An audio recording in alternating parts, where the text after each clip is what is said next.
শুনছেন দেবমিতার কাব্যকথা। আজকের কবিতা জয় গোস্বামীর কলমে প্রেমিক। শুনতে থাকুন আজকের কবিতা। তুমি আমাকে মেঘ ডাকবার যে বইটা দিয়েছিলে একদিন, আজ খুলতেই দেখি তার মধ্যে এক কোমর জল।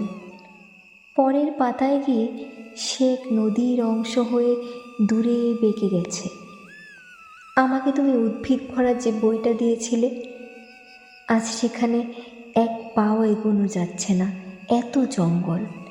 গাছগুলো এত বড় হয়েছে যে মাটিতে আলো আসতে দিচ্ছে না। তুমি আমাকে ঝর্ণা শেখবার যে বইটা দিয়েছিলে, আজ সেখানে মস্ত এক জলপ্রপাত লাফিয়ে পড়ছে সারাদিন। এমনকি তোমার দেওয়া পেচমার্কে সাদা পালকটাও যে বইতে রেখেছিলাম, সেখানে আজ কত সব পাখি উড়ছে, বসছে, সাঁতার কাটছে।